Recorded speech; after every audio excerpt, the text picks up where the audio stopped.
a todos, sejam muito bem-vindos à nossa aula.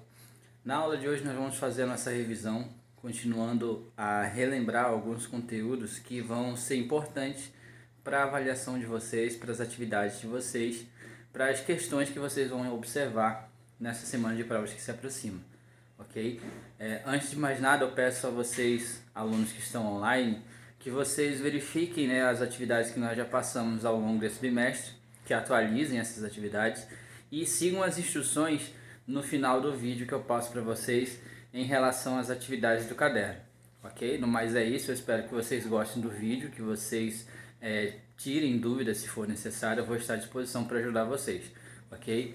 Então é isso e vamos à nossa revisão da disciplina de... Olá pessoal, bom dia a todos. Nós vamos dar continuidade, né, aos conteúdos da nossa revisão, né, que nós estamos fazendo ao longo dessas semanas, tendo em vista a nossa avaliação bimestral, ok? Nas aulas anteriores, na aula anterior, cheguei a comentar com vocês um pouco sobre alguns dos conteúdos que vão estar presentes na nossa avaliação, na nossa prova. Como, por exemplo, nós chegamos a falar sobre o populismo, sobre a origem do populismo na América Latina, como que esse movimento ele se deu na América Latina, em especial no Brasil e na Argentina, né? Chegamos a ver, principalmente na Argentina, o caso do peronismo, como que o governo do presidente Perón ele foi influenciado, ele impactou, né, a sociedade argentina através do modelo populista. Né? Nós chegamos a ver um pouco também sobre a descolonização do continente africano e do continente asiático, certo? Nós chegamos a ver algumas características iniciais dos precedentes que levaram a esse movimento, né? Vimos aí a crise das colônias, né, das potências coloniais, na verdade, após a Segunda Guerra Mundial. Nós chegamos a ver como que se deu os processos de independência, né, nas muitas colônias, principalmente nas colônias africanas, né? Nós vimos aí nas regiões asiáticas como que se deu, por exemplo, o processo de independência da Índia, né? Vimos lá também o surgimento de uma nova tendência em meio à Guerra Fria, né, onde estava tudo bipolarizado, ou você era capitalista ou você era comunista. Surge a teoria e a ideologia dos países não alinhados, né, principalmente ali com destaque para o Egito, para a Índia, para a Indonésia, que adotaram uma política de não serem tão influenciados pelas potências da Guerra Fria, que era no caso ali a União Soviética e os Estados Unidos, ok? A partir desse momento nós vamos observar agora, ainda nesse contexto da Guerra Fria, algumas movimentações socialistas que aconteceram mundo afora, que tiveram influência direta e indireta da União Soviética, né? Nós vimos nas aulas anteriores que nós tínhamos 4 destaques, né? Nós vimos nessas aulas 4 destaques importantes, como, por exemplo, a Revolução Cubana, a Guerra do Vietnã, a Guerra da Coreia e a Revolução Chinesa, que é o que nós vamos ver agora nessa pergunta, né? Nós vamos ver aqui como que ficou dividida as forças políticas após a proclamação da República Chinesa. Até então a China ela era um império, né? Desde o século II a.C., a China era um império, o império mais antigo que existia na época, e em 1912 a República foi proclamada pelo Sun Yat-sen. O Sun Yat-sen foi uma importante liderança chinesa nesse processo de transição, porém ele morre na década de 20 e o poder fica dividido ali entre algumas facções rivais. E nós vamos ver como que ficou essa divisão, né? Nós temos aí as duas forças políticas importantes, no caso seriam os nacionalistas do Kuomintang, né, que é o partido nacionalista, que era o partido até do Sun Yat-sen, né, que vai ser liderado pelo general Chiang Kai-shek. E nós vamos ter do outro lado os socialistas, que vão ser comandados pelo Mao Tse-tung, né, que vai ser uma importante liderança da China posteriormente. Nós vamos observar que esses grupos eles vão entrar em guerra civil, né, até 1937, quando o Japão ele começa a invadir alguns territórios chineses, invade a Manchúria e depois explode a Segunda Guerra Mundial. E os dois grupos que estavam em conflito, eles fazem um cessar-fogo, eles dão uma trégua entre si para combater o inimigo em comum. Uma vez que o Japão é derrotado em 1945, eles retomam sua guerra civil e essa guerra ela termina com a vitória do Mao Tse-tung e dos socialistas em 1949. No mesmo ano, Mao Tse-tung ele proclama então a República Popular da China, né, uma nação socialista que até hoje existe.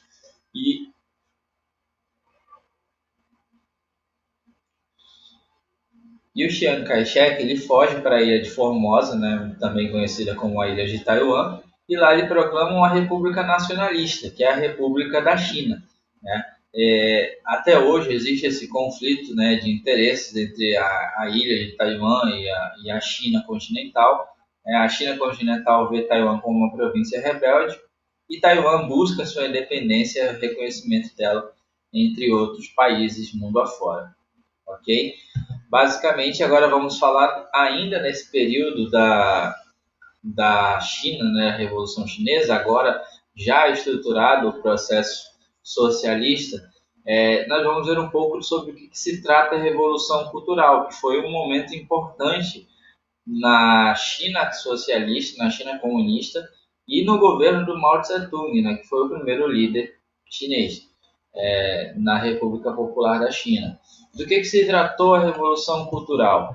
Ela foi uma campanha político-ideológica promovida por Mao Tse-tung entre 66 e 76, aonde ele mobilizou várias massas do país, em especial a juventude, os estudantes, né, nas chamadas guardas vermelhas, aonde todos esses estudantes eles tinham lá o livrinho vermelho, que era o livro dos pensamentos político-ideológicos do Mao Tse-tung, tanto que o Mao Tse-tung ele acaba criando uma vertente própria, que seria o maoísmo, uma versão dele do socialismo.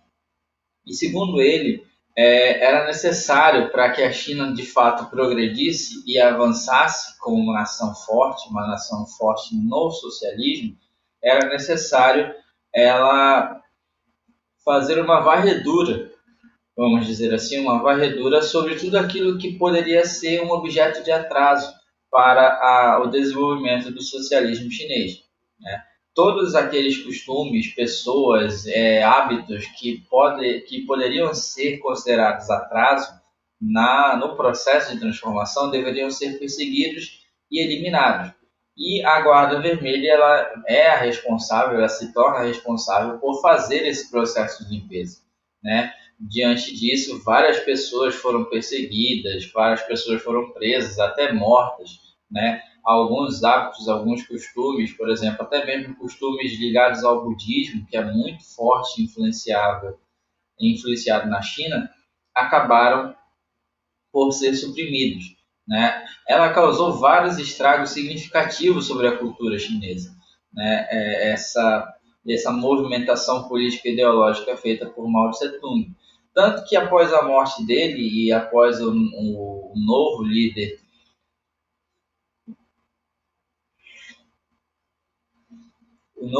assumir o comando da China, né, todo esse processo foi desmistificado, foi desmascarado nesse processo da revolução e mostrado, na verdade, os estragos que essa revolução cultural fez na sociedade chinesa. Né? Vamos então avançando aqui agora, ainda no contexto da Guerra Fria, mas falando um pouco sobre a questão da Coreia. Né? Como que a Guerra Fria ela influenciou na divisão da Coreia. Né?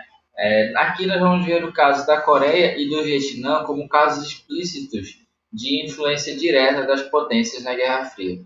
A Coreia ela tinha sido invadida pelo Japão desde 1910 e mantida como domínio japonês até 1945. Com o fim da Segunda Guerra, o Japão ele é expulso da região e a península da Coreia ela fica como área de influência das duas superpotências. Né? E como que se deu essa divisão?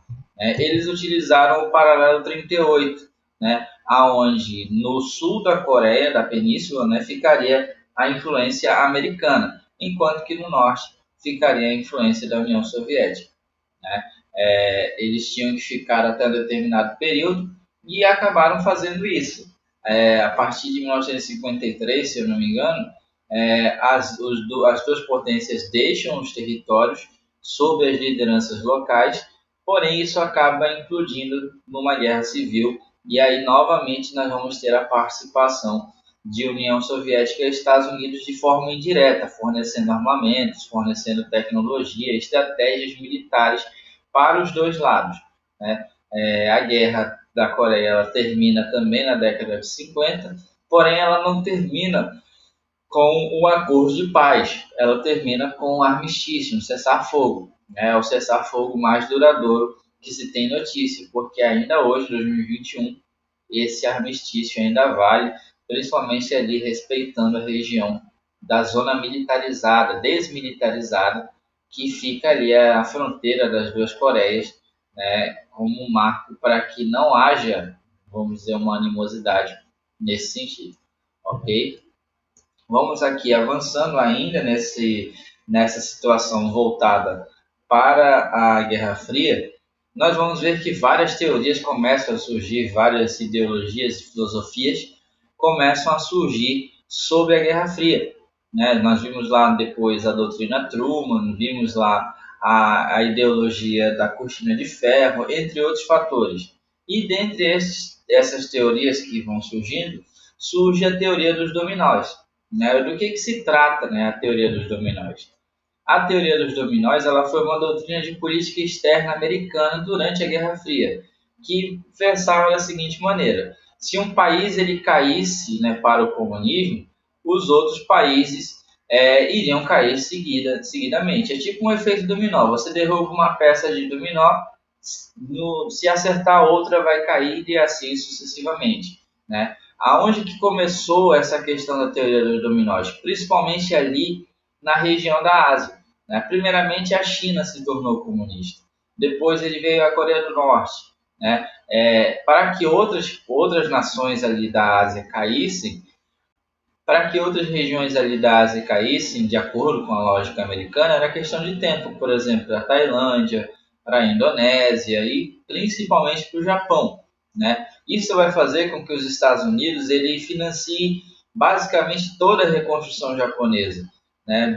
Como um gesto de boa vontade do povo americano, para evitar com que o Japão ele acabasse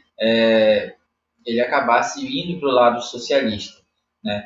Outra situação que a teoria dos dominós ela vai ser implementada, vai ser utilizada, vai ser aqui na América Latina, depois do processo de adesão de Cuba ao socialismo. Né? Eles tinham medo que outros países latino-americanos, em especial países importantes, como, por exemplo, a Argentina, o México e o Brasil, principalmente, pudessem aderir ao movimento socialista. Era a última coisa que os Estados Unidos iria querer, um país socialista do tamanho do Brasil como contraponto político na região.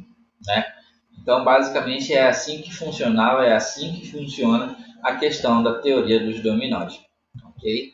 Vamos aqui, então, avançando sobre o Vietminh, já entrando na questão da Guerra do Vietnã, para compreender do que se trata o Vietminh. O Vietminh é a abreviação em vietnamita de Liga pela Independência do Vietnã, foi um movimento de libertação nacional criado pelo Ho Chi Minh, né, o principal nome do Vietnã comunista hoje, né, o Ho Chi Minh, criado em 1941 na China. Qual era o intuito do Vietminh a princípio? O intuito do Vietminh era lutar para obter a independência do Vietnã da França. Né? O Vietnã ele incorporava uma região que é conhecida como Indochina. Essa região da Indochina ela foi historicamente colonizada pelos franceses. Porém, durante a Segunda Guerra Mundial, como a França havia se rendido ao eixo, o Japão ele invade as colônias francesas ali na região. Isso enquadra a Indochina. Né? E isso se permanece até 1945, quando a França ela tenta reconquistar o território que era antigamente suas colônias. Né? Porém, o Ho Chi Minh ele organiza essas questões do Vietminh, ele organiza um exército guerrilheiro para combater a nova invasão, né, de um antigo colonizador. E aí eles acabam sendo bem-sucedidos. Acontece lá o acordo aonde a França ela reconhece a independência do Vietnã, mas passa essa questão para os Estados Unidos e para a União Soviética, né? E aí nós vamos ter uma guerra nos mesmos moldes, vamos dizer assim, da Guerra da Coreia, porém com um desfecho completamente diferente, ok? Os fatores que... Aí a próxima questão, quais os fatores que pesaram contra a intervenção estadunidense no Irã? No Vietnã, perdão. Como que os Estados Unidos ele foi prejudicado nesse contexto da invasão que resultou na Guerra do Vietnã? Dentre os fatores, gente, nós podemos destacar que os Estados Unidos eles não estavam preparados para a luta em combate na selva, né? Os Estados Unidos não sabiam, desconheciam como lutar numa selva equatorial, que é o caso do bioma, é o caso do bioma do Vietnã, né? Os Estados Unidos não têm áreas equatoriais, não têm áreas tropicais, né? A região dos Estados Unidos, geograficamente falando, é uma área subtropical, uma área temperada, né? Esse desconhecimento foi bastante importante para o processo de derrotas, vamos dizer assim, norte-americanas, né?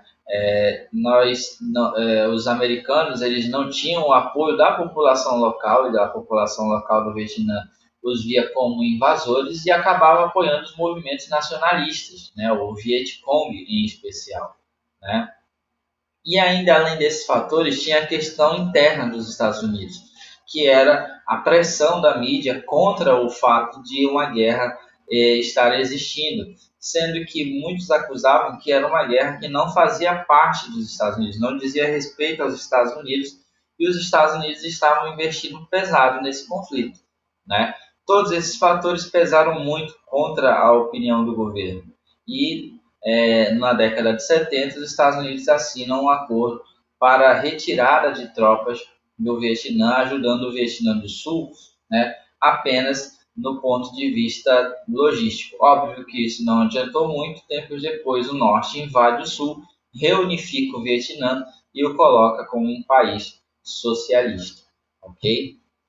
Vamos ver aqui outra questão envolvendo a Guerra Fria, envolvendo a tensão Estados Unidos e União Soviética, mais próxima dos Estados Unidos agora, que é a questão da invasão da Baía dos Porcos. Do que se tratava a invasão da Baía dos Porcos em Cuba? Basicamente, né, a invasão, ou a Batalha de Girón, ela foi uma tentativa frustrada de exilados cubanos que não gostavam do Fidel Castro e acabaram indo para os Estados Unidos. Ela foi uma tentativa de invadir a costa sudoeste de Cuba em 61, através da Brigada de Assalto 2506. Né? A tentativa deles era tirar o Fidel Castro do poder, porém não foi tão bem sucedido assim, e isso acabou acirrando os ânimos entre o governo de Fidel Castro e os Estados Unidos. No mesmo ano, em 61, o Fidel Castro ele recebe lideranças da União Soviética e ele sinaliza uma aproximação com Moscou, né? O que vai favorecer até mesmo no momento mais tenso da Guerra Fria, que é no caso a crise dos mísseis, que foi a possível, vamos dizer assim, descoberta de armas químicas, armas nucleares na região ali do território cubano, né? E isso acabou gerando uma tensão que beirava a questão de um ataque nuclear, de uma guerra nuclear, já que tão próximo isso estava da população dos Estados Unidos. Né? Foi uma ameaça muito surpreendente e desesperadora para os americanos. Ok? Vamos avançando aqui, só voltando aqui, o Fidel Castro ele consolida depois disso então seu domínio, seu poder. Ele havia ocupado em 1959, né, tomado o governo do Fulgêncio Batista e agora ele estava consolidando seu poder e fazendo uma aproximação direta com a União Soviética. Né? A questão 18 vai tratar da questão do conflito árabe-israelense, né? Que tem várias questões, várias indefinições, é um conflito bastante complexo. Mas para entendermos o porquê disso, nós temos que ver alguns conceitos e algumas teorias que fazem parte dessa explicação. Uma delas é a teoria do sionismo, né? Muitos hebreus são partidários do movimento sionista. Mas do que se trata esse movimento? O sionismo ele foi a principal força por trás da criação do Estado israelense, né? O jornalista austro-húngaro Theodor Herzl, ele defende que esse movimento era uma busca, vamos dizer assim, dos direitos dos judeus de terem a sua pátria ali na região que é conhecida hoje como Israel, né? Na região na época conhecida como Palestina, né? E vários fatores vão acabar influenciando a imigração de muitos judeus para a região ali do Oriente Médio. Isso antes do Estado de Israel ser proclamado. Vamos dizer assim, o sionismo ele incentivava que os judeus que estão aí em outras partes do mundo voltassem para sua terra, né? Que ele vai dizer que é a questão da terra prometida, né? A mesma terra prometida, vamos dizer assim, que estava ali nos livros, né, da Bíblia Sagrada, na TV, entre outras situações. Ok? Vamos avançando aqui para a questão da 19. Ainda nesse contexto do conflito árabe-israelense, a ONU, recém-criada a ONU, ela tenta intermediar uma situação, já que o Reino Unido simplesmente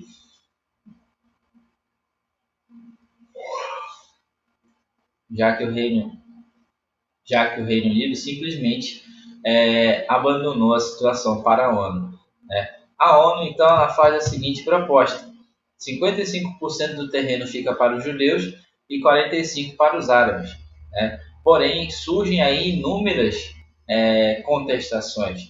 Por exemplo, a questão das terras mais férteis, o acesso às terras mais férteis seria dos judeus, né? Enquanto que os árabes eles iriam, vamos dizer, eles iriam intensificar o controle deles nas áreas mais sagradas, em especial na mesquita de Al-Aqsa, né, que é a mesquita da cúpula de ouro.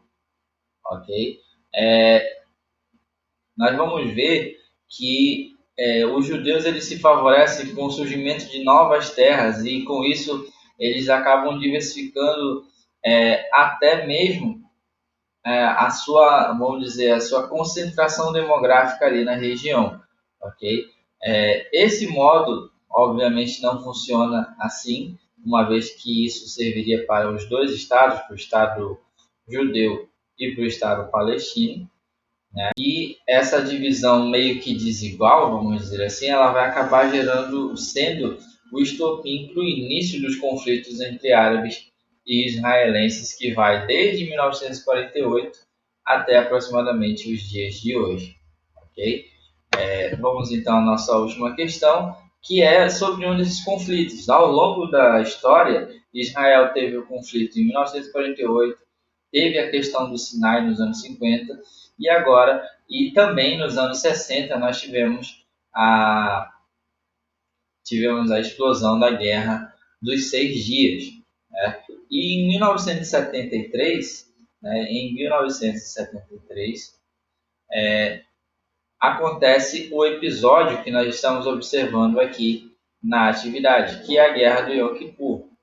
Mas do que se tratava a Guerra do Yom Kippur? O que era, na verdade, o Yom Kippur?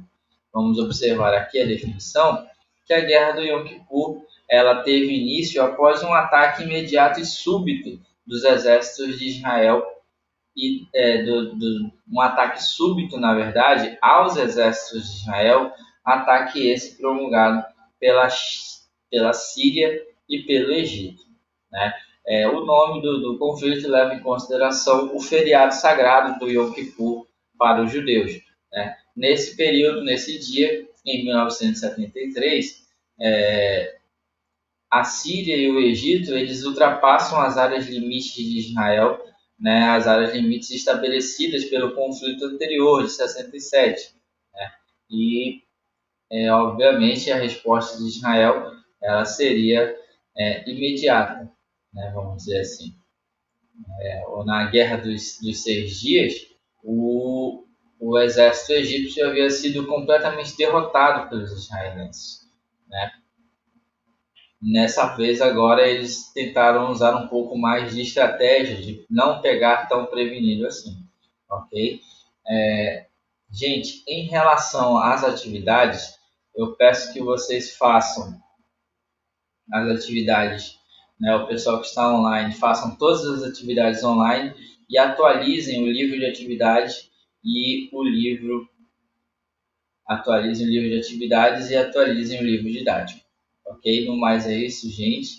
Eu espero que vocês tenham gostado, que vocês tenham compreendido. E no mais é isso. Um forte abraço a todos e até a nossa próxima aula.